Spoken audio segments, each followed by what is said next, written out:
Oke, kita mulai saja. Sebelumnya bismillahirrahmanirrahim. Assalamualaikum warahmatullahi wabarakatuh. Waalaikumsalam warahmatullahi wabarakatuh. Ya, pada pertemuan kali ini ya, beda mata kuliah ya dengan yang kemarin-kemarin. Di sini saya menggantikan Pak Boy di dalam memberikan materi tentang tugas pemrograman 1. Sebetulnya kalau tugas pemrograman 1 ini kita lebih enak melakukan praktekum gitu ya.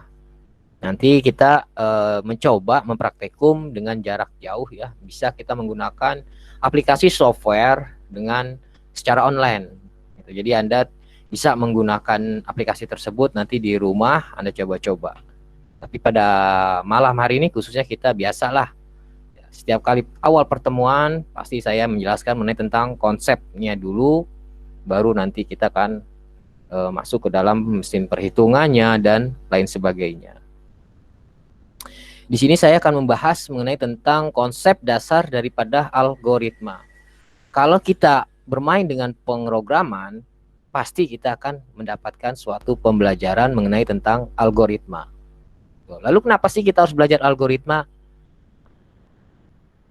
Di sini nanti akan kita jelaskan terlebih dahulu ya mengenai tentang sistem perkuliahannya juga sama yang seperti sebelum-sebelumnya. Ada nilai tugas, kehadiran, dan UTS dan UAS. Untuk kehadiran ini saya bagi dua ya. Satu sisi di Google Classroom, itu nilai kehadiran Anda. Lalu di satu sisi lagi di Google Meet. Jadi nanti yang belum menulis nama dan semester di chat ya, di chat Google Meet ini silakan ditulis. Itu akan menjadi nilai kehadiran Anda di Google Classroom, di Google Meet ini. Jadi ada dua nilai ya. Kehadiran itu 20% saya bagi dua. Satu 10%-nya untuk di Google Classroom, 10%-nya itu di Google Meet. Jadi kalau Anda absensi di Classroom 10, lalu di Google Meet juga 10, berarti absensi Anda full 20%.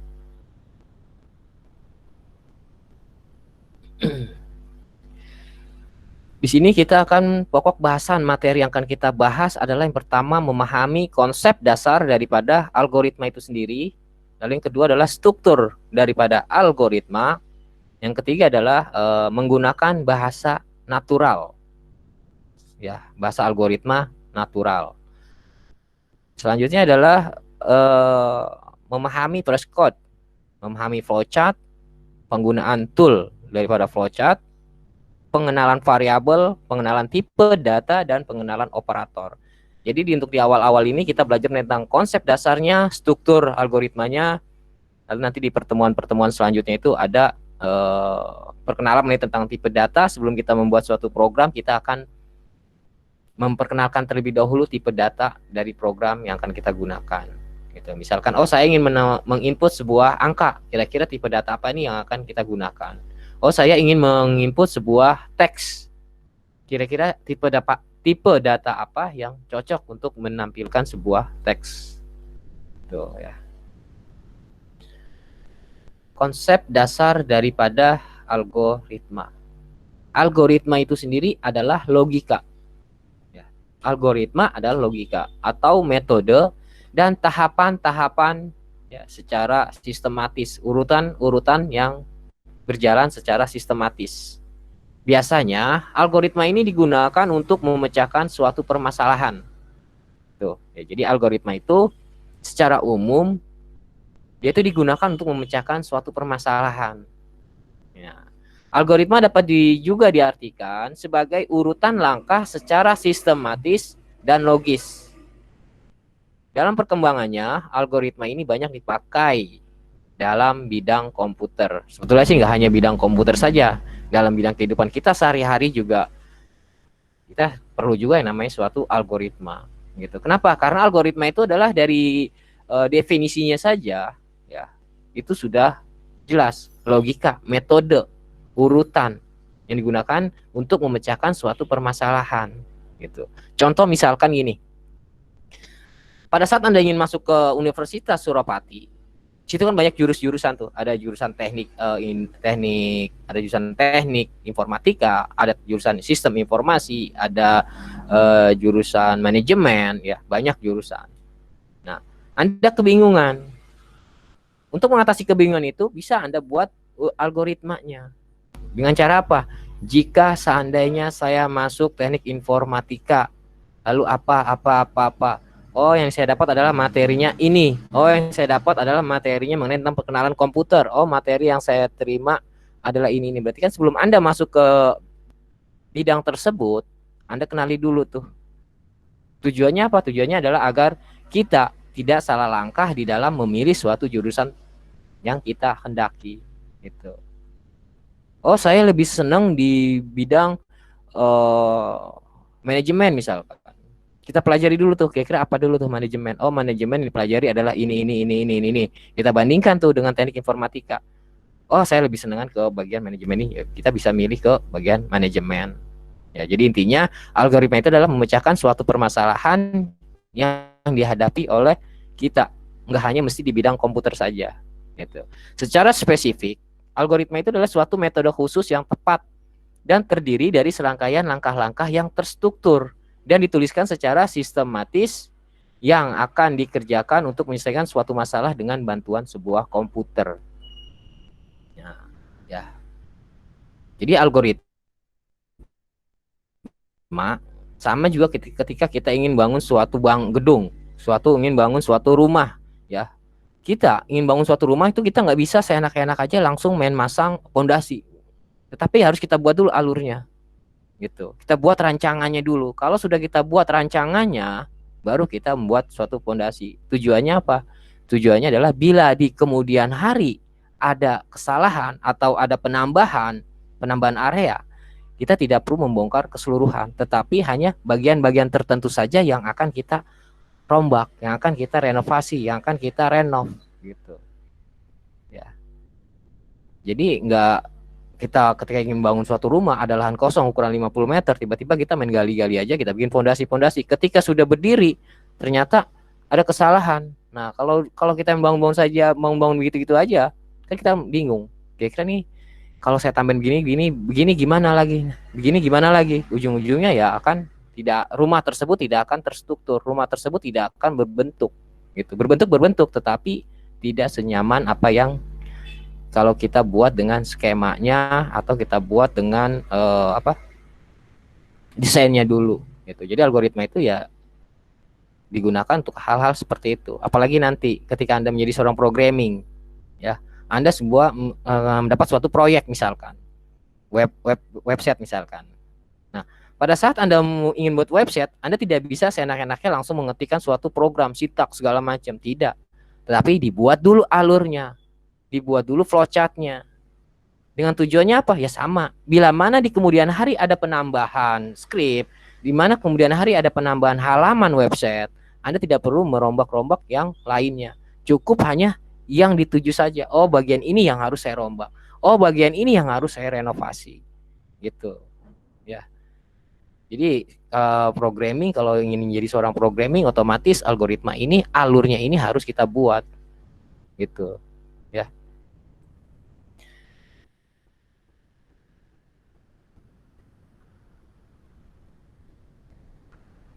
Algoritma ini dapat disajikan dalam dua bentuk. Ya. Baik itu dia berbentuk tulisan atau dalam bentuk gambar. Jadi algoritma itu disajikan dalam dua bentuk tulisan atau dalam bentuk gambar. Ya.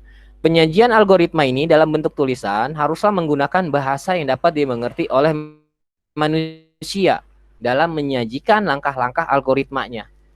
Nah, penyajian algoritma dalam bentuk tulisan ini juga dapat dilakukan dengan menggunakan prescode. Ya, prescode itu adalah asal kata dari presdo yang artinya mirip atau menyerupai, dan kode itu artinya adalah kode program. Nah, contoh bahasa pemrograman yang digunakan untuk menyatakan prescode ini ialah bahasa basic, ya, Pascal, program aplikasi Pascal, atau C, atau Dev C++, dan lain sebagainya. Sedangkan penyajian algoritma ini ya dalam bentuk gambar itu biasa disebut dengan flowchart. Jadi kalau algoritma dalam bentuk gambar itu biasa dikenal dengan penggunanya adalah dengan menggunakan flowchart. Ya, Jadi alurnya itu berbentuk flowchart. Tombol start bagaimana, simbol start, simbol alur itu seperti apa, terus simbol proses itu seperti apa.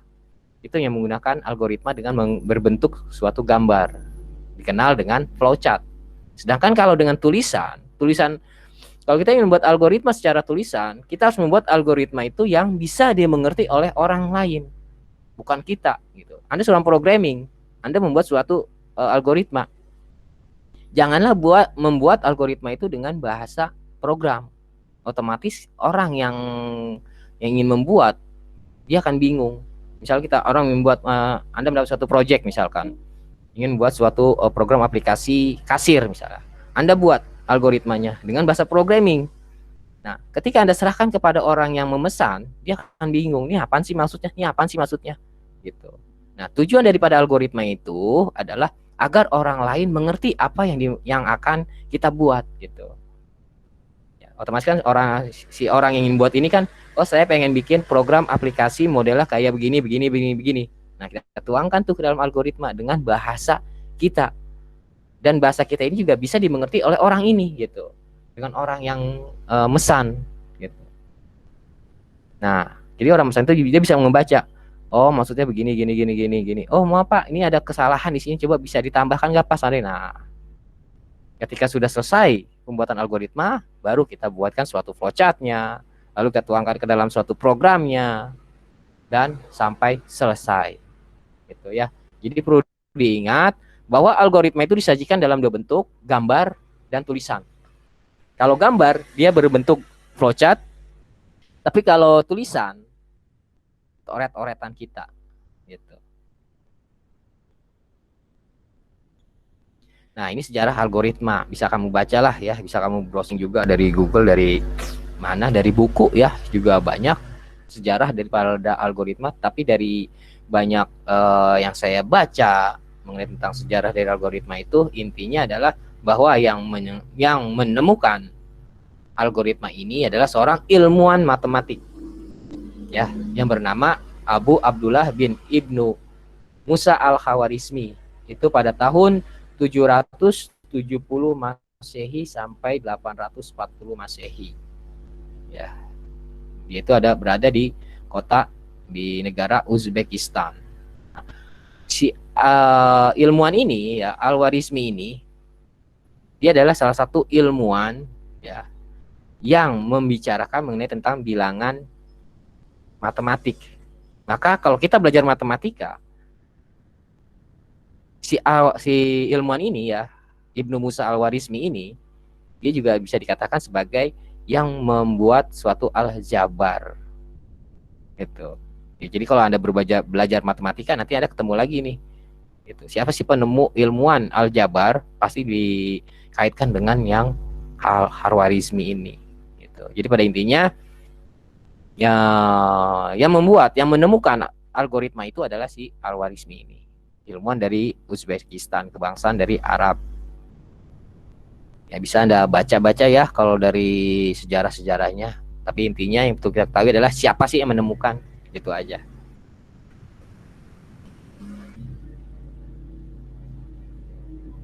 Fungsi daripada algoritma. Fungsi daripada algoritma ini ya, yang pertama adalah bisa digunakan untuk memecahkan suatu program yang rumit. Jadi algoritma itu fungsinya salah satunya adalah untuk memecahkan suatu program yang rumit. Yang kedua adalah menggunakan fungsi algoritma bisa menjadikan program yang besar menjadi program yang lebih sederhana. Contoh misalkan gini, kalau secara global program itu banyak. Nah, dengan adanya algoritma ini kita bisa peta-petakan. Oh, bagian ini adalah bagian login. Oh, bagian ini adalah bagian home. Oh, bagian ini adalah bagian perhitungan misalnya. Oh, bagian ini adalah bagian header, bagian footer, ya, bagian isinya. Nah, jadi di situ, jadi algoritma itu bisa dikatakan adalah dari program yang besar dipotong-potong menjadi sebuah program yang sangat sederhana. Selanjutnya adalah memudahkan dalam pembuatan program. Ya, pasti itu sangat mudah. Artinya gini, kita ingin sesuatu yang dari awal saya katakan, kita ingin suatu project, itu kita buat dulu algoritmanya. Setelah algoritmanya sudah kita buat, baru kita tuangkan ke dalam suatu bahasa pemrograman. dengan tujuannya adalah untuk memudahkan kita di dalam membuat suatu program. Ya, kalau seandainya Anda tidak membuat algoritma, Anda mendapatkan suatu project, tiba-tiba Anda langsung mentuangkan ke dalam bahasa programming misalkan. Pada saat Anda mengetik segala macam, tiba-tiba ada kesalahan di bagian atas yang Anda akan kerepotan sendiri. Wah, itu di halaman berapa ya? Itu di nomor berapa ya? Oh, ini ya. Gitu. Jadi kalau ada algoritma, tinggal kita buka aja algoritmanya. Oh, ini larinya ke sini. Oh, dari nomor bab 2 ya, dari halaman 2 ini ngelinknya ke halaman 5 misalnya. Oh, dari halaman 5 ini ngelinknya ke halaman 10 misalnya. Nah, dari algoritma itulah bisa kita pelajari. Selanjutnya adalah bisa mengatasi segala masalah dengan logika dan urut. Meminimalisir penulisan program yang berulang-ulang. Ya, jadi algoritma itu meminimal program-program atau bahasa atau sintak atau skrip ya, ditulis itu secara berulang-ulang. Fungsi selanjutnya adalah program yang ada menjadi lebih terstruktur dan rapi sehingga dapat lebih mudah untuk dipahami atau dikembangkan. Gitu ya. Jadi strukturnya itu bisa dibuat dengan serapih mungkin. Ya, tujuannya adalah untuk memudahkan kita di dalam suatu melakukan perbaikan, di suatu melakukan suatu pengembangan ya. Itu adalah tujuan tak lain dari fungsi algoritma. Nah, ketika terjadi kesalahan bisa dicari dengan mudah karena dengan fungsi algoritma bisa mendapatkan alur yang jelas. Contoh misalkan pada saat kita login, ya, pada saat kita membuat halaman website misalkan, itu ada menu-menu tertentu, ada menu login, ada menu home, ada menu berita, ada menu lain sebagainya. Nah, pada saat kita login terdapat kerusakan, terdapat error sintaknya, skripnya error, maka kita hanya cukup fokus kepada skrip login tersebut. Tinggal kita lihat nih algoritmanya nih. Lalu tinggal kita baca nih skripnya, tinggal kita baca codingannya. Gitu. Jadi kita tidak perlu mengecek dari atas lagi, tapi cukup langsung fokus ke bagian itu, bagian yang mengalami trouble, bagian mengalami kerusakan. Ketika kita melakukan modifikasi, pada program bisa dilakukan hanya pada satu modul saja tanpa harus mengubah dan mengganggu modul yang lain. Nah, jadi seperti itu. Kayak tadi saya ceritakan, loginnya rusak. Kita nggak perlu melihat dari skrip-skrip yang lainnya. Cukup hanya pada satu modul saja. Fokus kepada bagian itu saja, bagian yang rusak itu saja, gitu. Dan untuk mendokumentasinya juga lebih mudah. Itu adalah salah satu fungsi daripada si algoritma ini. Kita ingin membuat suatu program, buat terlebih dahulu algoritma. Ya, jadi nanti pada saat Anda skripsi misalkan, ya, pada saat Anda skripsi nanti Anda ingin buat suatu program misalkan yang berbasis web based. Saya lebih menyarankan Anda sebelum menuangkan ke dalam program, ingin menuangkan ke dalam bahasa pemrograman, entah itu Anda menggunakan Sublime, entah itu Anda menggunakan Adobe Dreamweaver atau lain sebagainya, buat terlebih dahulu algoritmanya. Sama kayak saya misalnya dapat suatu project, pasti saya buat algoritmanya dulu. Saya pasti membuat alurnya dulu. Pasti saya membuat suatu skemanya dulu. Kalau saya kan bergerak di bidang jaringan, ya. Ada suatu gedung atau ruangan ingin membangun suatu jaringan tertentu gitu. Pasti yang saya buat adalah topologinya. Oh, gedung ini terdiri dari 3 lantai misalkan. Pasti saya buat dulu topologinya. Gedung pertama topologinya ini, gedung kedua topologinya ini, gedung 3 topologinya ini. Nanti saya tinggal gabungkan. Dengan adanya topologi tersebut, dengan adanya rancangan tersebut, itu akan memudahkan kita untuk pada saat kita membangunnya, pada saat kita menerapkannya secara real. Gitu. Jadi intinya adalah kita buat dulu rancangannya. Kalau dalam programming ini kita buat dulu algoritmanya.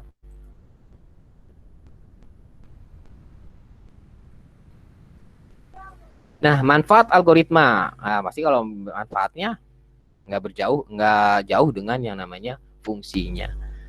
Manfaat algoritma adalah untuk membantu seseorang dalam menyelesaikan suatu masalah berdasarkan pola pikirnya masing-masing. Nah, Jadi ada saran saya lagi nih, kalau Anda ingin buat suatu project, ingin buat suatu program, usahakanlah jangan kita seorang sendiri, tapi kita harus memiliki sebuah tim. Dengan tujuannya apa? Tujuannya adalah bila mana kita mentok atau di mana kita tujuannya adalah stuck ya. Ini mau bikin apa lagi nih, mau bikin apa lagi nih. Nah, kita cukup dengan tim kita itulah kita diskusikan.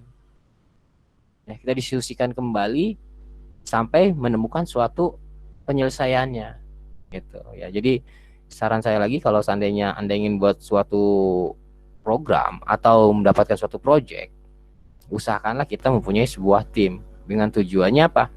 Kalau ada trouble, ada permasalahannya, kita bisa saling berdiskusi. Sebab kenapa? Si A, si B, si C itu pasti memiliki suatu pemikiran yang berbeda-beda. Tinggal dicari mana yang dari berbeda-beda itu mana yang menghasilkan suatu hasil yang baik, hasil yang bagus. Nah, itulah dari hasil yang bagus itu baru bisa kita gunakan, baru kita pakai pola pikirannya. Gitu. Ciri-ciri algoritma ya, ciri-ciri algoritma itu ada input, ada proses, dan juga ada output. Lalu memiliki bahasa yang jelas.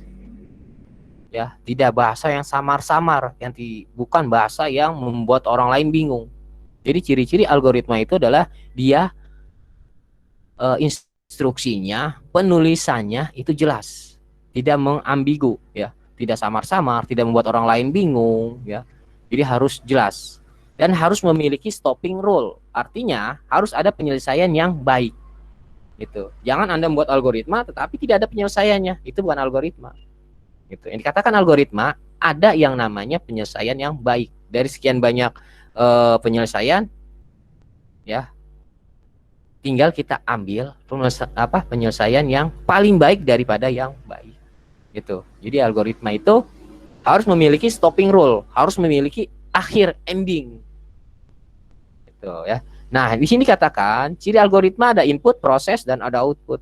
Itu udah pasti. Kalau kita bermain dengan komputer, sistem komputer, itu pasti ada input, output, dan ada proses. Input segala sesuatu hal yang memberikan suatu masukan. Ya. Si A, si B, udah kita masukkan. Ya, si A, si B, si C misalkan, dia mempunyai suatu pemikiran, kita terima. Nah, dari pemasukan itu ya, dari si A dia pola pikirnya begini, dia berargumen seperti ini, si B berargumen seperti ini, si C berargumen seperti ini, dan lain sebagainya. Nah, dari sekian banyak argumen itu dikumpulkan, kita proses, kita cari mana yang terbaik dari masing-masing argumen ini.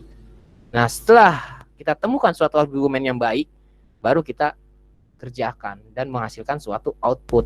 Output itu adalah hasil daripada si proses ini. Ya, kita bermain dengan komputer, ada input, output, dan ada proses. Gitu, pasti. Ya. Selanjutnya di sini sifat-sifat daripada algoritma. Sifat-sifat dari algoritma ini dia tidak menggunakan simbol atau sintaks dari suatu bahasa pemrograman tertentu.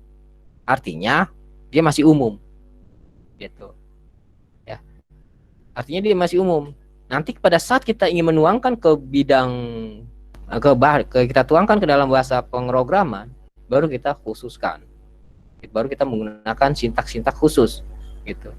Jangan kamu menggunakan kamu ingin menggunakan program Visual Basic misalkan, tetapi Anda membuatnya dengan simbol-simbol atau dengan script daripada bahasa C.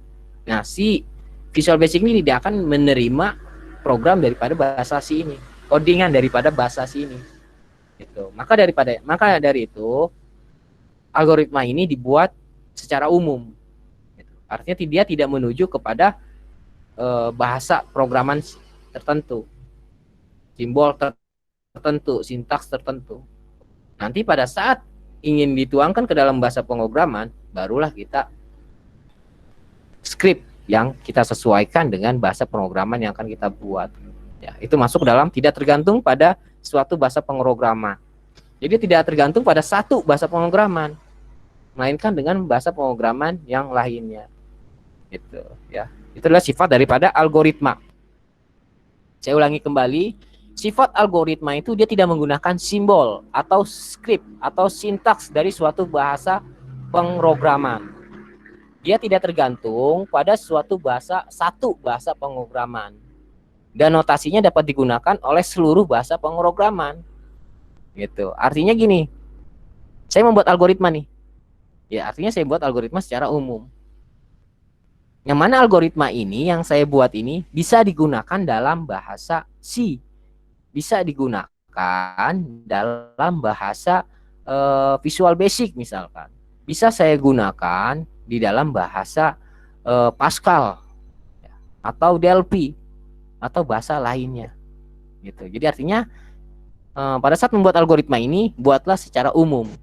Nanti pada saat akan menuangkan ke dalam program komputer, barulah kita buat secara khusus gitu. Oke, jelas sampai sini? Ada yang mau disampaikan, ada yang mau ditanyakan, atau ada yang ingin berargumen? Bagaimana? Jelas, Pak. Jelas ya? Oke,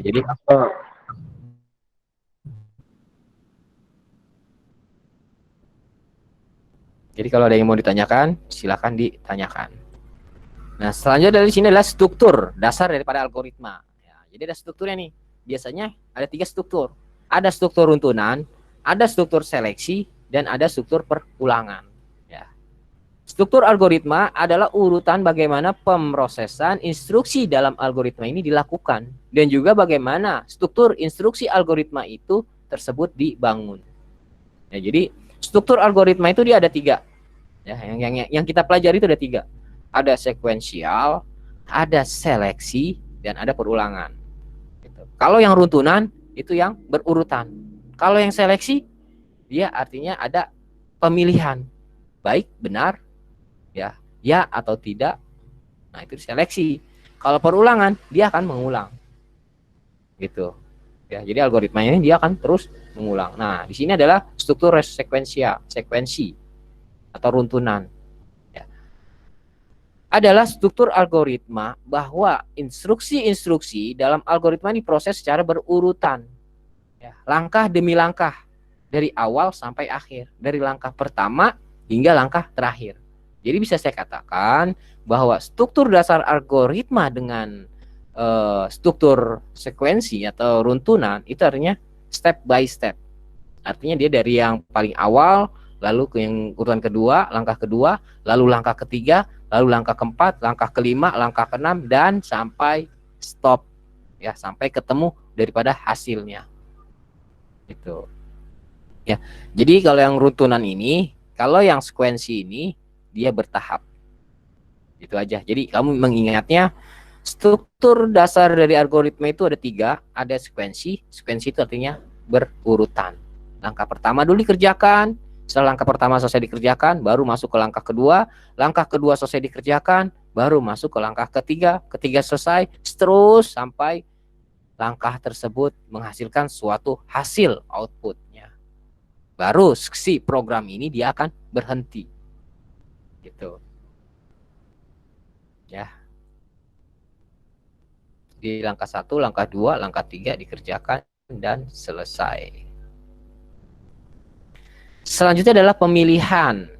Nah, kalau pemilihan ini biasanya seringkali digunakan pada membuat flowchart, seringkali digunakan pada saat membuat suatu programming. Pada umumnya, instruksi algoritma dengan selection akan mengandung suatu pemilihan. Ya, instruksi ini akan muncul apabila ada kasus yang memiliki 2 atau lebih alternatif dalam untuk menyelesaikan permasalahan itu. Gitu. Ya, jadi kalau yang seleksi itu biasanya ada 2 cabang. Ada iya, ada tidak. Ada benar, ada salah. Gitu. Contoh misalkan dari gambar ya, yang di slide yang saya share itu kelihatan ya. Input ya, item yang akan dibeli. Jadi kita masukkan tuh angkanya. Setelah kita masukkan angkanya, dia akan diproses tuh. Jumlah angka yang kita masukkan itu kurang dari 9 atau lebih dari 9 atau sama dengan dari 9. Nah, misalkan jumlah itu dia lebih besar daripada 9. Kalau iya, berarti dia harus masuk ke sisi sebelah kiri, yaitu dia akan mendapatkan diskon 20%. Tapi kalau tidak, dia tidak akan mendapatkan diskon 20% gitu. Nah, ini gambar ini bisa dikatakan sebagai flowchart, algoritma secara gambar. Ini adalah algoritma gambar. Algoritma gambar itu adalah algoritma yang menggunakan flowchart. Ya, jadi kita masukkan ya, di situ dikatakan item yang akan dibeli, input. Kita masukkan berapa jumlah yang akan dibeli ini. Misalkan 10 misalnya. Lalu diproses. 10 lebih besar daripada 9. Oh, benar. Maka jika benar, maka dia akan mendapatkan diskon sebesar 20%. Gitu. Nah, lalu jika jumlahnya yang kita input lebih kecil daripada 9, maka dia tidak akan mendapatkan diskon 0%. Maka dia akan mendapatkan diskon 0%. Artinya dia tidak mendapatkan suatu diskon. Ya, jadi kalau yang seleksi ini, itu biasanya ada pilihan. Ya, tidak, benar, salah. Pokoknya ada 2 pilihan. Jadi ada kondisinya ini akan dibaca benar atau salah. Kalau benar, larinya ke sisi, ke script yang benar selanjutnya. Tapi kalau yang salah, dia akan script yang selainnya. Gitu. Ya. Nah, lalu yang terakhir, ya, struktur dasar algoritma yang terakhir adalah perulangan. Kalau perulangan ini adalah struktur dasar algoritma yang artinya kasus-kasus pemecahan masalah ini ya dalam masalah algoritma maupun bahasa pemrograman pada kenyataannya tidak lepas dari kasus yang membutuhkan perulangan. Contoh misalkan di situ ada algoritma flowchart ya, ada algoritma gambar, bisa kamu lihat. Ada titik masuk, kondisi benar, jika benar langsung diproses. Ya, jika tidak benar maka dia akan masuk ke script lainnya. Contoh hal sederhana dari algoritma perulangan ini adalah pada saat kita melakukan suatu login. Nah, pada saat kita login, kita disuruh memasukkan username. Kita disuruh memasukkan password. Kalau seandainya username-nya, kita masukkan username dengan passwordnya benar, maka akan masuk ke dalam proses selanjutnya. Dia akan masuk ke proses selanjutnya. Tetapi bila mana salah, username dengan passwordnya itu tidak sama atau tidak sinkron, maka dia akan kembali lagi ke awal.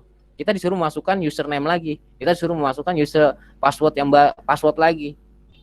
Sampai, nah kalau perulangan ini sampai menemukan output yang benar. Gitu. Sampai menemukan passwordnya dan username-nya sama atau terdaftar, maka si program ini dia akan lanjut ke langkah selanjutnya. Tapi kalau seandainya salah, tidak sama atau tidak sinkron, maka dia akan mengulang terus. Dia akan naik ke atas lagi sampai benar, sampai ditemukan password dengan username-nya itu adalah yang benar. Ya, itu adalah contoh daripada struktur algoritma perulangan. Gitu, ya. Jadi kalau struktur data algoritma perulangan itu dia akan terus mengulang terus sampai menemukan hasil yang benar. Ya. Nah, di sini ada contoh nih, contoh algoritma dalam kehidupan sehari-hari. Ini contoh sederhana ya.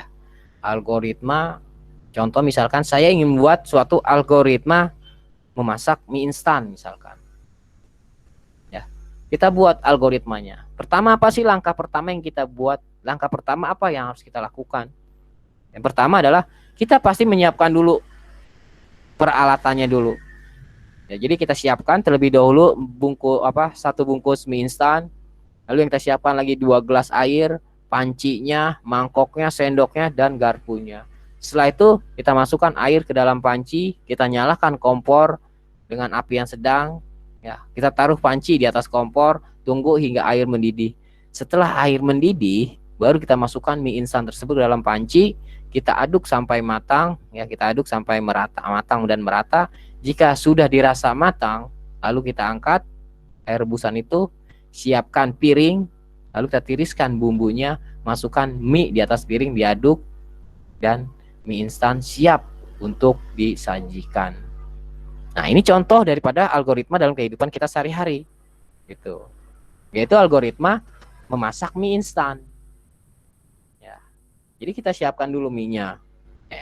Kalau kita unjukkan seperti ini orang lain, dia akan mengerti. Coba kalau seandainya kita tunjukkan dengan menggunakan bahasa programming, gitu. Ya. Otomatis orang yang kita kasih dia akan sedikit kebingungan, apalagi orang awam. Dia akan bingung. Ini maksudnya apa nih? Oh, ini maksudnya apa nih? Ini maksudnya apa nih? Gitu. Pertama mungkin siapkan 1 bungkus mie instan segala macam, lalu input air ya ke dalam panci segala macam. Terus misalkan if ya, if air mendidih bla bla bla bla bla dengan bahasa programming misalkan, dengan bahasa script, sintaks, maka orang yang lain akan bingung gitu. Maka itulah tujuan daripada algoritma itu adalah agar orang lain dia mengerti daripada program yang akan kita buat nantinya sebelum diturunkan atau dituangkan ke dalam media bahasa pemrograman. Ya, ini contoh sederhana. Lalu ada contoh sederhana lainnya lagi, yaitu mendownload aplikasi misalkan. Ya, kita adalah itu hal-hal sederhana. Ini adalah hal-hal sederhana di dalam membuat suatu algoritma. Pertama, install dulu aplikasi Android melalui Play Store. Kita masuk ke Play Store, cari aplikasi yang akan kita inginkan pada mesin pencari pada bagian header.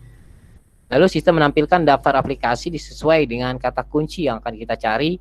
Lalu pilih aplikasi yang kita kehendaki, klik tombol download dan proses download berjalan. Jika gagal, akan muncul pesan download kembali. Jika sukses, muncul tombol install. Klik tombol install, selesai, dan tunggu hingga selesai. Nah, di sini ada kalimat jika gagal, maka akan muncul pesan download kembali. Nah, ini dikatakan ini kita bisa menggunakan struktur algoritma dengan perulangan. Gitu ya. Jika gagal, maka akan muncul pesan download kembali. Artinya dia akan kembali lagi ke atas. Gitu. Lalu kita download lagi. Masih gagal juga, masih belum berhasil juga, dia akan kembali lagi ke atas. Kita klik download lagi, kita klik tombol download lagi. Masih memorinya penuh lah atau media penyimpanannya sudah tidak cukup misalkan, dia akan lari lagi ke atas sampai si memori tersebut bisa ukurannya, kapasitasnya itu bisa disimpan di dalam memori tersebut misalnya. Nah, jika seandainya sudah mencukupi si program itu masuk ke dalam memori ini, maka dia akan lanjut ke proses instalasi selanjutnya. Gitu ya. Jadi kalau ada kalimat jika gagal maka akan muncul, jika gagal dia akan kembali ke atas. Nah, itu berarti kita menggunakan struktur daripada algoritma perulangan. Tuh. Oke, sampai sini jelas? Jelas? Jelas, Pak. Jelas ya. Jadi ini sedikit mengenai tentang algoritma. Ya, sedikit tentang algoritma. Dan pada pertemuan kali ini ya mungkin saya nggak banyak-banyak ya, sebab saya juga baru dapat kabar kemarin 2 hari yang lalu untuk mengisi materi. Jadi saya belum mencari materi-materi yang banyak, paling tidak hanya konsep dasar daripada algoritma ini yang dapat saya sampaikan. Jadi intinya dari garis besarnya adalah algoritma adalah memecahkan suatu permasalahan, digunakan untuk memecahkan suatu permasalahan. Algoritma ini digunakan dengan gaya bahasa kita sendiri, dengan tujuan adalah agar orang lain dapat mengerti apa yang kita inginkan, apa yang akan kita buat gitu. Nah, selanjutnya struktur algoritma itu ada 3 ya. Ada struktur algoritma sekuensi, artinya berurutan, memiliki step by step, langkah pertama dikerjakan, langkah kedua dikerjakan, langkah ketiga dikerjakan sampai dia ada stopping rule-nya. Lalu yang kedua, algoritma seleksi. Ya. Algoritma yang ada pilihan, ya atau tidak, benar atau salah. Jika benar, maka akan lanjut ke proses yang urutan yang benar. Kalau salah, dia akan masuk proses urutan yang salah. Gitu. Selanjutnya adalah yang terakhir, struktur algoritma perulangan. Nah, kalau perulangan ini berarti dia akan terus-menerus mengulang sampai ketemu hasilnya. Itu. Oke, jelas? Ada yang mau ditanyakan atau yang mau disampaikan? Ini kita belum masuk ke bahasa programming ya. Mungkin besok di hari Selasa ya. Hari Selasa jam kita tuh ada di hari Selasa. Yang di hari Selasa itu baru kemungkinan besar kita masuk ke dalam bahasa Prescott. Algoritma dengan menggunakan bahasa natural. Nah, kalau bahasa natural lain lagi. Nah, kalau bahasa natural itu ada judulnya. Contoh gini, kalau kita membuat algoritma dengan menggunakan bahasa natural, itu dia ada 3 bagian lagi. Ada bagian judul, ada bagian deskripsi, dan ada bagian, aduh saya lupa, judul, deskripsi, sama bahan-bahannya lah, ya kasarnya bahan-bahannya, cuma ada kalimat lagi ya. Jadi judul. Nah, kalau kamu lihat di slide ini, judulnya adalah algoritma memasak mie instan. Bahan-bahannya apa? Ya langkah kedua. Ini langkah pertama adalah membuat judul, langkah kedua adalah bahan-bahannya, langkah ketiga adalah deskripsinya. Ya. Judul, algoritma memasak mie instan. Bahan-bahannya, apa sih bahan-bahannya? Yaitu yang pertama mie-nya, yang kedua adalah air, yang ketiga adalah panci, yang keempat adalah mangkuk, yang kelima sendok, garpu, dan kompor. Itu bahan. Lalu bagian deskripsinya. Nah, deskripsinya barulah kita buat step by stepnya. Siapkan mie instannya, masukkan air ke dalam panci, nyalakan kompor, taruh panci di atas kompor. Nah, itu bagian deskripsinya.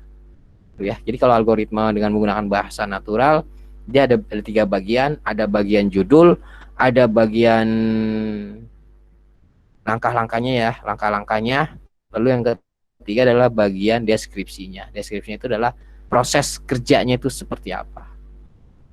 Ya, jadi hari Selasa kita belajar bahasa natural. Jadi untuk mempersingkat waktu, langsung saya tiba dengan bahas dengan algoritma dengan menggunakan gambar. Nah, kalau yang saya tampilkan di slide ini adalah algoritma yang masih menggunakan tulisan. Contoh algoritma yang menggunakan tulisan.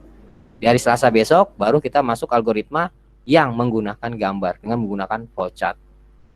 Gitu. Dan untuk mid testnya ya, karena sudah masuk ke minggu mid test, ya paling tidak Anda pahami konsep dasar algoritmanya yang saya keluarkan ya, soalnya ini. Anda pahami konsep dasar dari algoritmanya, lalu Anda pelajari yang namanya cara membuat algoritmanya atau contohnya lah nanti. Dan yang terakhir adalah Anda membuat flowchart daripada algoritmanya. Gitu. Ya, jadi untuk mid semester ini atau UTS-nya kurang besar soalnya seperti itu yang akan saya keluarkan. Jadi saya membuat soalnya itu tidak keluar dari apa yang sudah pernah saya sampaikan. Paling nanti ada pengetahuan-pengetahuan khusus umum lainnya lah ya, pengetahuan yang lainnya mungkin akan saya masukkan ke dalam soal tersebut dengan tujuan adalah apa yang saya sampaikan, apakah Anda bisa dimengerti atau tidak. Kalau seandainya tidak bisa dimengerti, kemungkinan besar akan saya ulang kembali. Gitu. Oke, gimana? Sudah jelas? Jelas, cukup jelas, Pak. Jelas ya. Oke, sehabis ini mau masuk ke materi desain grafis atau sudah cukup nih? Atau di hari lain atau gimana?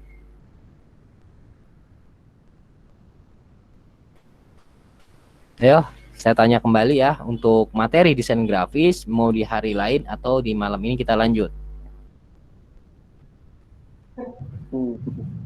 Ayo, gimana? Kalau saya sih Pak sekarang hari lain. Hah? Kenapa? Kalau bisa sih nggak satu par ya Pak. Kalau bisa? Satu-satu Pak. Kalau bisa dari lain berarti ya? Satu aja ya minggu depan. Oke. Jadi kalau bisa di minggu depan. Oke, jadi karena kita tertinggal dengan pertemuan ya. Jadi maksud saya itu biar supaya sama pertemuan yang ditetapkan oleh kampus setiap minggu itu ada. Sekarang kan di kampus itu udah masuk ke minggu keempat, pertemuan keempat ya, atau pertemuan keempat. Nah, jadi maksud saya karena kamu belum dapet pertemuan 1, 2, 3 dan 4-nya ibarat kata masih kosong. Jadi saya ingin menutupi kekurangan itu. Jadi di luar hari Selasa, kapan lagi Anda tentukan, Pak, seandainya hari Jumat nggak ada dosen nih misalkan. Bisa Anda kontak saya. Ya kebetulan saya di bulan ini untuk jadwal setelah maghrib saya kebanyakan kosong, jadi bisa saya isi gitu ya. Jadi Anda kontak saya aja, Pak. Siap nih Pak untuk hari ini dosen A nggak masuk misalkan. Ya udah, dosen A nggak ada masuk dan tidak memberikan tugas apa-apa, nanti kontak ke saya, nanti kita pelajari, kita buka perkuliahannya. Oke, gimana? Cukup jelas ya? Kalau saya masih kurang puas atau belum jelas, bisa kita pindahkan ke bagian chat di WA. Ya. Oke, kalau sudah jelas, absensi sudah sudah dihitung belum? Sudah absen? Sudah absen belum? Belum, belum, Sudah. belum. Sudah, Pak. Kalau di inian ya, bukan di Iya, Google, Pak. di Google Meet ini tulisan nama. Kalau belum masih saya tunggu ini sebelum saya tutup. Google Classroom, Pak. Apa? Google Di Classroom. chat ini kamu tulis kalau di Classroom bisa nanti setelah ini Anda bisa Classroom, bisa absensi di Classroom. Tapi kalau yang di Google Meet ini Anda tulis nama, NIM. Di mananya, Pak? Di Google Meet, Pak. Kalau Google Meet itu di chatnya, dipesan. Tulis saja nama. Ya sebelum saya tutup, saya kalau udah tutup dia nggak akan. Di mananya, Pak? Di Google Meet, Pak. Itu dipesan itu. Di chat. Pesan dalam panggilan. Ada nggak? Ketemu nggak?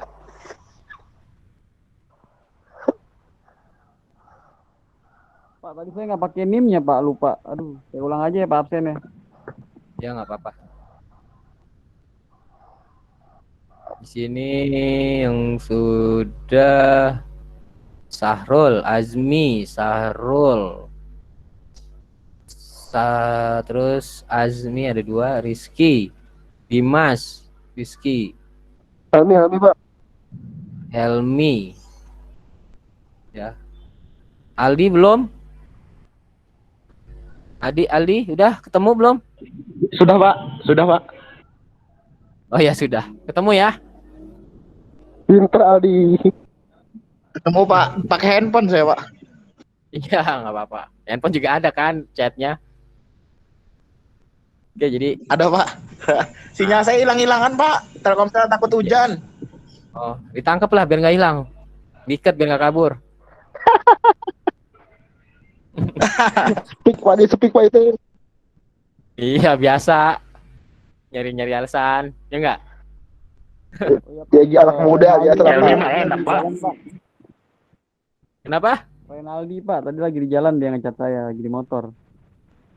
Terus? Jadi dia belum bisa Dia Google Meet. Nanti paling di Google Classroom, Pak, saya suruh absen. Oh, dia nggak bisa masuk ke Google Meet ya? Iya, dia lagi di jalan tadi, Pak, WA saya. Oh, lagi di jalan. Lagi ini kali mingguan ya? Kamu nggak mingguan? Enggak ya? Enggak, Pak, saya Jumatan, Pak. Jomblo. Oh, Jumatan. Sama Jumatan, Pak. Iya. Kita Oke, ngaji, Pak. siap. Kenapa? Enggak, Pak. Enggak, Pak. Kalau Helmi, dia setiap malam Jumatan, Pak. Oke, camnya dinyalakan. Biasa, Halo. seperti biasa. Saya foto. Ya, camnya semua dinyalakan. Ya, saya ambil fotonya.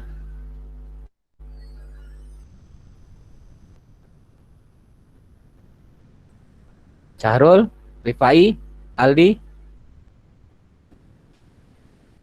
Sudah dinyalakan? Syahrul. Coba. Kalau kenapa, Hel? Dah. Oke, sudah ya. Kalau sudah, nih saya screenshot. Sudah, Pak. Oke, sudah. Saya akhiri, kurang lebihnya mohon maaf. Wabillahi taufik walhidayah. Wassalamualaikum warahmatullahi wabarakatuh. Waalaikumsalam warahmatullahi wabarakatuh. Terima kasih Pak. Sama-sama. Waalaikumsalam, Pak.